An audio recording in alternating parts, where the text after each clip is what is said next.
just want to say thank you so much for investing in us and to our family, for leading this church and setting an example of the charge that you just gave me. Can we say thank you real quick to Pastor Clinton Mary?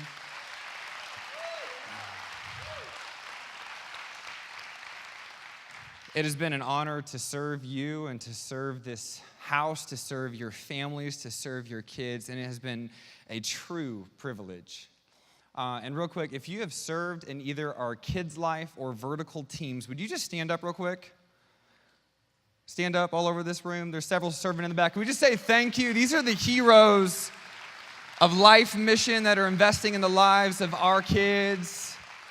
They don't do childcare. They minister to the families of Life Mission Church, and they are a big deal, and it has been a privilege to serve alongside of all of you.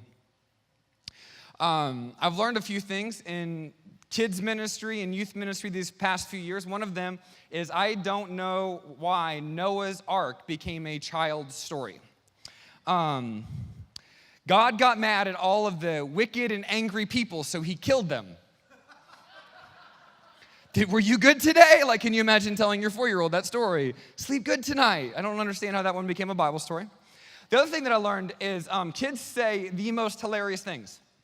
I was in our 4- and 5-year-olds' room not too long ago, and while we're in there, a little boy comes up to me, and he says, "My mom's about to get married." I'm like, "That's awesome. That's so exciting.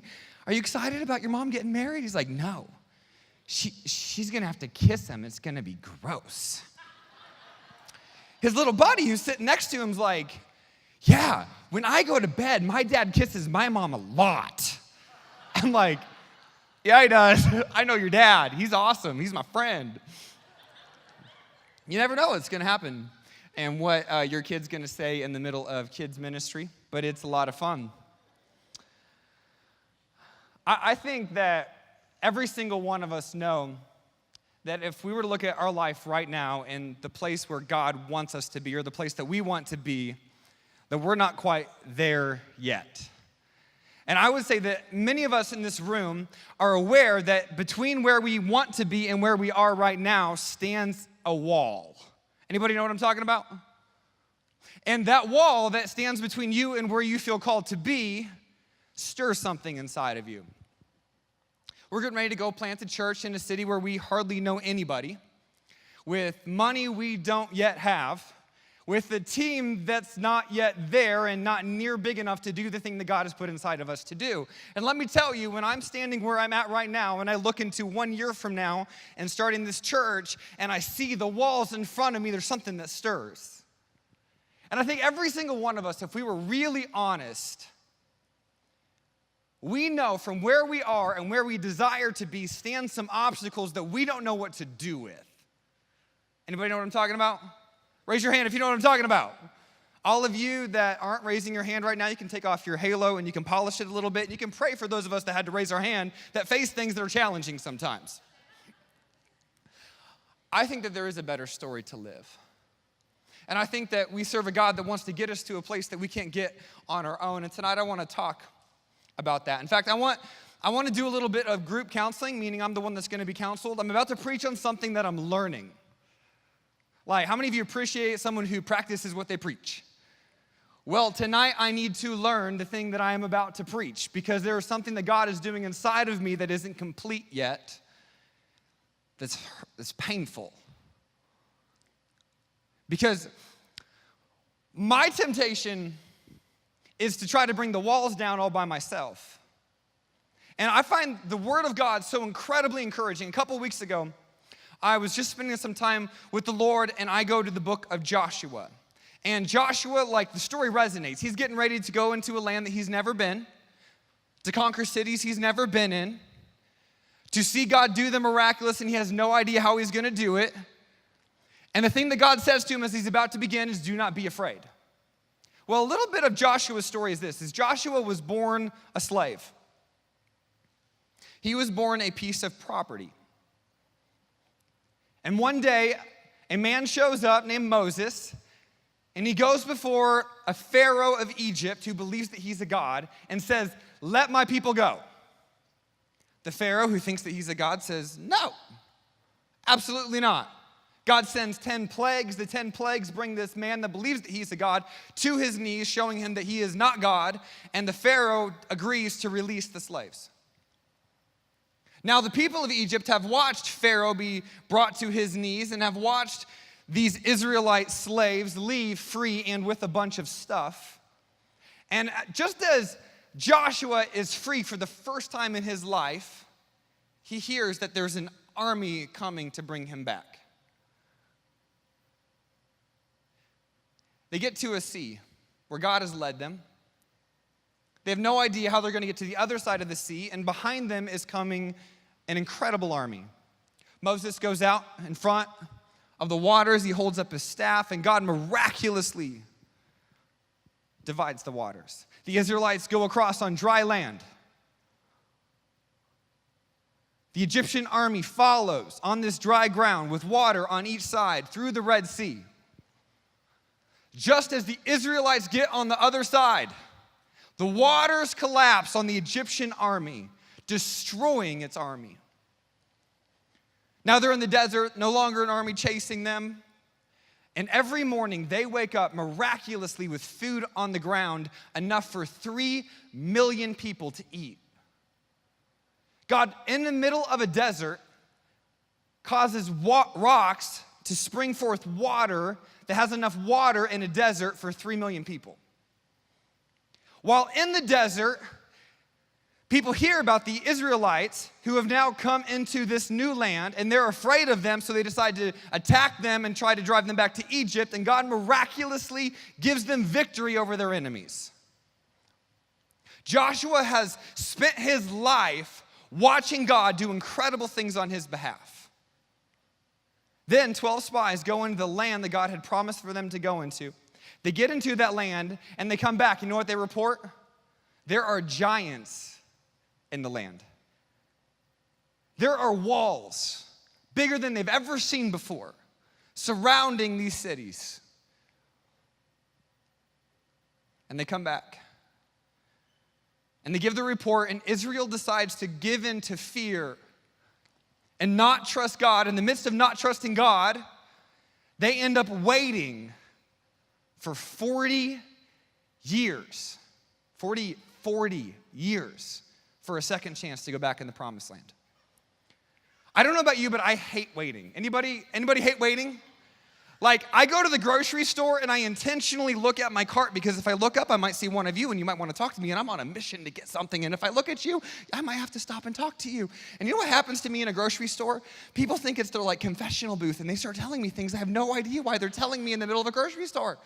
No exaggeration. One time in the dairy aisle, I'm grabbing milk and the guy next to me says, "I'm a crack addict who's been cheating on my wife." I'm like, this was your moment? Like right here in the dairy aisle, right here in the middle of Hy-Vee. I'm Brandon, by the way. I don't know who you are. Why did you choose right now, and why did you choose me? And then I have greater issues. Then I get my stuff, and then I go to the checkout aisle, and then I start scanning all the checkout aisles. I first look at how long the lines are. And I start choosing which one's gonna be the shortest, but then I look at the cashier. Some of you don't know this, but some cashiers like to talk to the people they're checking out, and some of them just want to get them moving. I wanted to go to the one that just wants to keep people moving. So I have now sized up the lines, I've sized up the cashiers, and then I determine, you know what? I've only got 12 items, I'm gonna go to the 12 item or less aisle. And you know who's always in front of me? The guy with 40 items. And you know, because I'm a Christian man, I'm not gonna say anything, but if he happens to look back, I'm gonna give him a look. And I'm gonna look inside of his cart and I'm gonna look at him. And we all know that a look gives way more than words ever will. Like my wife can give me one look and I can write 3 pages on what she just said. I hate waiting. In fact, we do like lunches as a staff every once in a while. And I read the book where it says that leaders eat last. So I choose to eat last. But the real reason that I never get in line until the very end is because I don't want to wait in line. Like, I just feel like it's ridiculous. All right, one more person gets this plate, and you know what I get to do? Wait for the next person to grab a plate. I hate waiting. I've been waiting to plant a church for 8 years. Joshua's been waiting for 40. That there is a promise that's somewhere out there. But you know what happened in the desert? in that waiting time, God had to stir some things in Joshua. God had character to develop in Joshua that wasn't yet present. And you know why God decided to have me wait for 8 years to plant a church? Because there was some character that needed to be built up. That God wanted to surround me around some men that are a little bit older and a little bit wiser and have developed a character that I haven't yet developed yet to rub off on me and to show me a way that's a little bit different than the way that I grew up in. Because I grew up in a culture that says there's 3 different kinds of people in this world. There are those who make things happen, there are those who watch things happen, and then there are those who wonder what happened. And when I was growing up, I was told, we are the people that make things happen. Translation, we are the ones who try to bring the walls down all on our own. Joshua's been waiting for 40 years, and his spiritual dad, Moses, dies. In the midst of grieving the loss of the man that he respected the most, now 3 million Israelites are looking to him as their leader to take them into the promised land. They cross the Red Sea, or the Jordan River miraculously. They get to the other side. Joshua 6:1, it says, now the gates of Jericho, the first city that they came across, were tightly shut because the people were afraid of the Israelites. No one was allowed to go out or in. Gates are openings to a wall. Wouldn't it just be the case that the first thing Joshua encounters in the promised land is a wall? And if you're a new leader, you're thinking like, you know what, this is my chance. This is my chance to show everybody that I'm a capable leader. All right, God, I got an idea. How about we build a catapult and we launch large rocks into the wall and the wall will come down and people will hear about how great our war tools are. Or how about this? What if we create a battering ram and we go up to the gates of the city and we literally just plow it over? Or what about this? What if we build a horse, pretend that we leave, hide some people in the horse, hope they take it into the city, and at nighttime we go open up the gates and let everybody in and we conquer the city at night? Like if you're Joshua, you're like, I want to set a first impression. But God had other plans. Now, I think your walls might be a little bit different. I think some of us, the wall that we face to get to the place where we want to be might look like we want a great marriage, but what stands between us and a great marriage is the fact that we're not married yet. And the truth of the matter is there's not even a candidate on our radar right now. Or maybe you want a healthy marriage because you know that there's some things in your marriage that God wants to improve, but you're married to someone that doesn't want to improve those things with you, and you just feel stuck. For some of you, you just want a great family, but right now you can't have kids. And for some of you, your kids just act crazy. Right? Like, there's nights I come home and I'm just like, God, could all my kids just show up with all their clothes on tonight at dinner? Anyone ever parent a toddler before? It's hard. You're like, oh, that happened again tonight, didn't it? Some of you want like a great job, but right now you just can't seem to get a job. Or the job that you do have, you hate. And you punch a clock and you do 9 to 5. For some of you, where you want to be is healing. Maybe for you, maybe for a loved one. I just met with a family this last week whose 3-year-old daughter just got diagnosed with leukemia.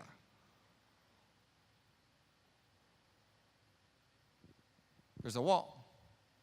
And you know the wall that plagues me the most? The wall that always feels the tallest?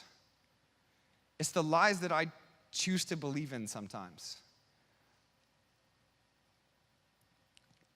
When I went to South Florida and started praying, I just started asking people about what it was like as far as churches go. I heard people say, you know what, this is a church planter's graveyard. Like there's lots of people that have tried to plant churches and it didn't work. People don't want to go to church here. It's 97% unchurched. 97. That means like 3 out of 100 people actually want to go to church.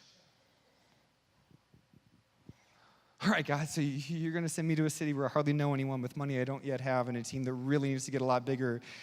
in a city that no one wants to go to church. But I grew up believing that I wasn't good enough. So I spend time trying to prove to people that I have what it takes, because I want to prove that I can bring some walls down too. And as I'm reading this story, I'm incredibly convicted that I can't do it on my own.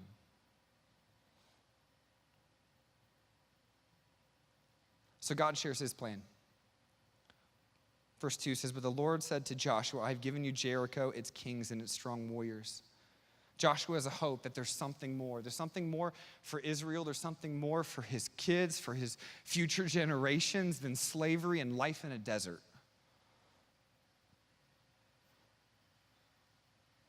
And God has given him a hope and a promise. And I think because he's human and he's a person, he has to be wrestling inside of like, I know that God can bring the wall down, but there's something in me that wants to prove something that I can fill Moses' shoes. That I also have what it takes to lead these people. In verse 3, "You and your fighting men should march around the town once a day for 6 days. 7 priests will walk ahead of the ark, each carrying a ram's horn. And on the 7th day, you were to march around the town 7 times, with the priest blowing its horn." God's plan is you're going to walk. You're not going to run. You're not going to charge. You're not going to build the catapult. You're not going to build that stupid horse thing. You're going to walk. All right, God, you want us to put the worship team in front of the army without any shoes on and their low-cut shirts. And they're going to sing songs. That's really going to intimidate the enemy. All that fear that's inside of them is now going to be gone. And now we're going to walk around the city. And then when we're done walking around the city, we're going to leave and go back to our camps. And then the next day, we're going to do it again. For 7 days, we're going to walk like this. This is the plan. This is the plan that you came up with. This is the first impression in this nation. This was your plan? But 7 happens 3 times in this verse. 7 is the number of spiritual perfection. And what God is saying, at the perfect time, on the perfect day, at the perfect pace, I'm going to do what you can't do on your own. I'm going to bring the walls down. And my hope for me and my hope for you is this, that if you remember one thing, is that you would find the pace of grace. Grace is God's divine enablement that makes it so you can live where you can't live by yourself. And as I'm reading this story, God convicts me, and he says, Brandon, I have not called you to strive. You're striving. Some of you are like, what does it mean to strive? Here's what striving means. Striving means to make strenuous effort towards any goal. And do you know why we strive? Fear. We hear God tell us to go do something, we take our first step, and the first thing we encounter is just like Joshua, we see a wall. And that wall is huge. And fear leads to insecurity. When we give into it. And God says, Brandon, I have not called you to strive. You know how I think we strive? Some of us, I've watched single people do this for a long time. When they first get a vision for marrying a godly spouse, and I encourage them to write out a list. They're like, yeah, I've written out my list. Let's hear the list. I'm like, all right, I want a man who loves Jesus, a man who serves, a man that's going to honor me, a man who loves God's word. I want a man that's going to lead my family and have a 6-pack and a tan. And because it doesn't happen in the time frame that they think that it should, they end up lowering the standard, and a couple years later, they're like, could you just send a guy? Just male. That's all I'm asking for is that he's male.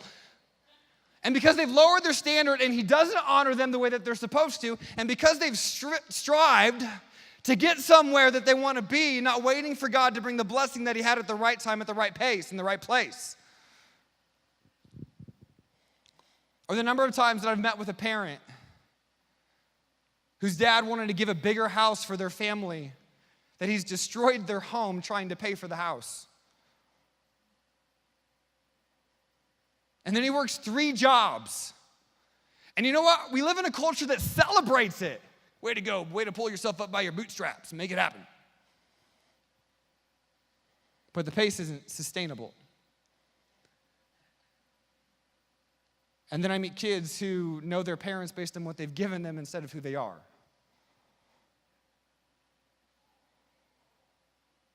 And then I watch parents that have taught their kids to strive. And they have high standards in school, and I believe in excellence, and you should do your best all the time. We teach our kids that. But they go to school all day, then they're supposed to go to practice for 3 hours a day, and they do it all year long, and they end up working 50 to 60 hours a week, because then they come home and have to do homework. And then they bring them to church, as long as it doesn't impact the baseball schedule. And then they come in when the kid's in high school, and their life is a total wreck, and they bring them, they're like, fix them. I can't.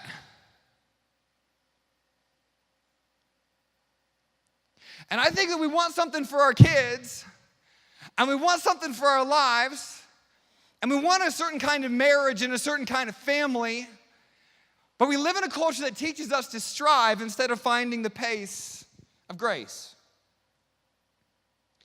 And here's what I've learned about for myself. If the enemy who doesn't want me to get where God wants me to be, if he can't get in front of me and with fear get me to stop, he's going to get behind me and he's going to push. Why? Because he wants me to break the pace, to try to do it on my own, where he knows I'll fail, where he knows I can't. Not only can I not bring down the wall, I'll probably create 2 more in its place.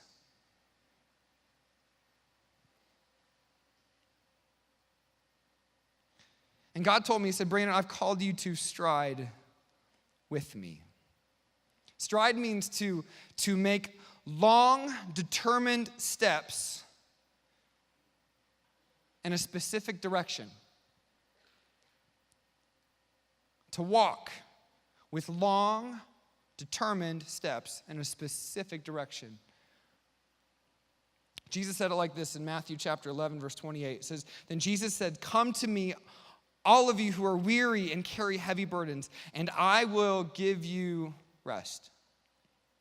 Come to me, all of you who are striving and are tired of striving. All of you that are trying to produce something out of your own effort by yourself, apart from me, at a pace I didn't ask you to do it. Come to me, and I will give you rest. Take my yoke. A yoke is something that they did in these days. They put it on 2 oxen or 2 donkeys or 2 horses. They'd tie the horses or the donkeys together and get them to pull something. And they have found that 2 animals pulling something is stronger than 2 individuals pulling on their own. And Jesus is saying, if you yoke with me, if you walk at my pace and you let me lead and you let me set the direction and the pace, we'll get to the wall. And when we get to the wall, here's what you'll find. Take my yoke up on me and let me teach you. Because I'm humble and gentle at heart, and you will find rest for your souls. One of the ways that I think we can find out if we're striving is when we're walking at the pace of grace with God, going where he called us to go, we have peace. The walls still look big. The giants still look big. But we know who's beside us. We know what he's capable of. We know that the one that we're yoked with is greater than the thing that stands in front of us.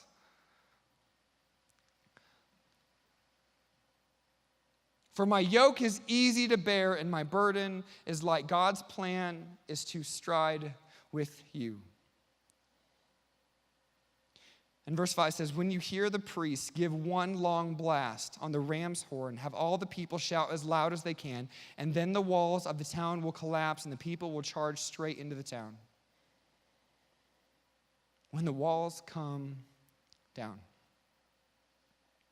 the battle begins, but you will know that it's not by your effort, by your strength, by your might that God brings victory, but by his. Jesus modeled it so well. One day he's walking down the streets and he's got this big crowd of people around him, and this guy named Jairus shows up, and Jairus says, Jesus, my daughter is dying. Jesus, we need to go right now. I need you to come. I know that you can heal my girl.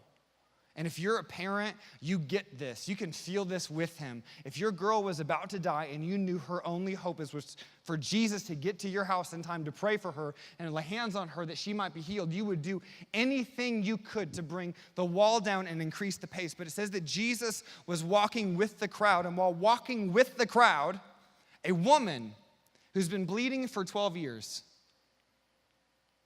who has spent her wealth trying to make herself better, decides that she's going to try to make it through the crowd, that if only she could touch Jesus.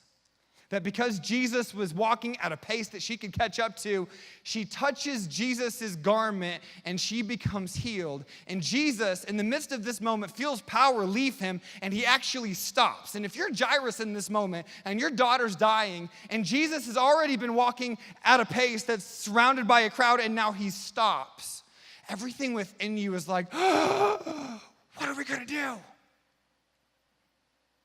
And Jesus ministers to this woman.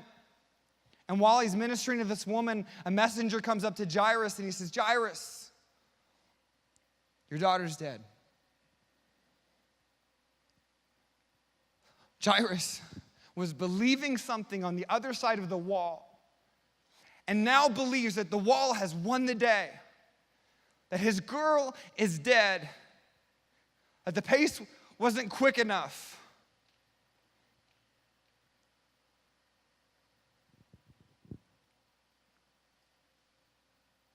And Jesus looks at Jairus and he says something. It's the same thing that he said to Joshua as he went into the promised land. And it's the same thing that he said to me as I just feel sometimes overwhelmed by the walls that I'm about to walk into.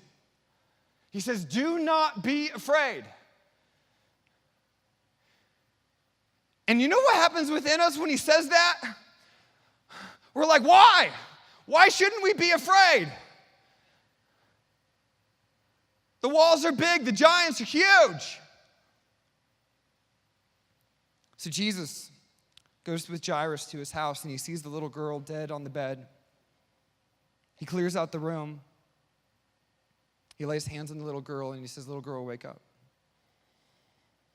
And the little girl wakes up. And Jairus, who once thought the wall had won the day, just witnessed the greatest miracle Jesus has done yet. In his house with his little girl. And he saw firsthand what happens when you get yoked at the pace of grace with the one who's able.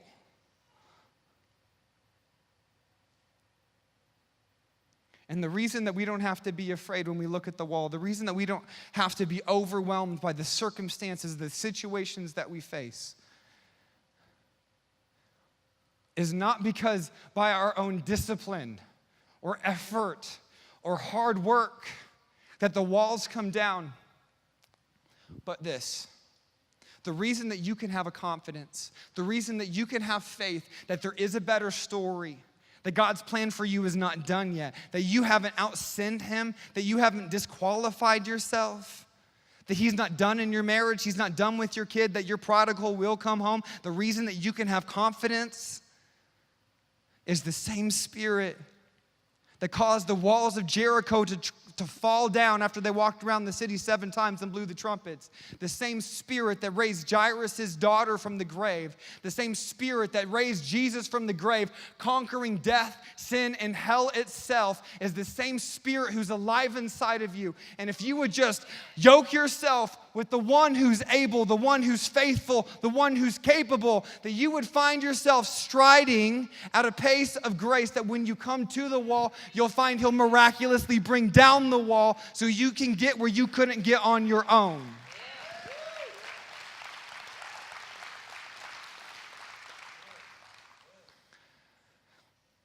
God's plan for you is to find the pace of grace, to be yoked with him. And we grow up in a culture that doesn't teach us that.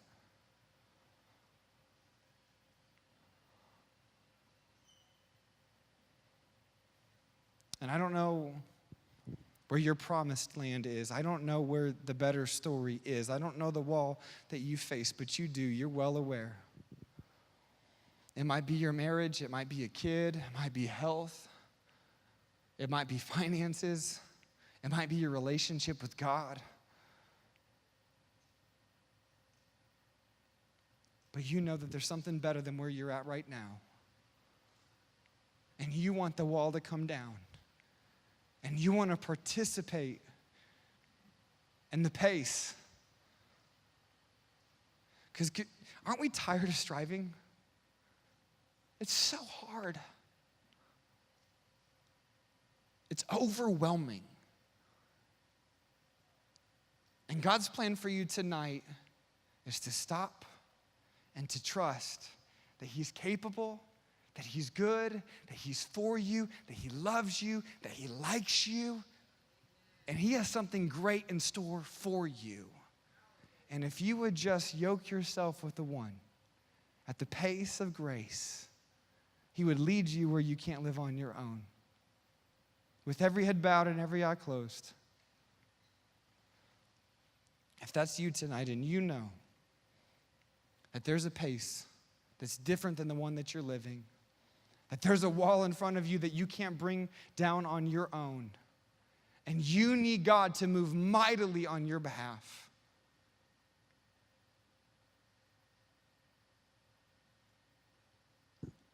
I just want to lead you in a prayer.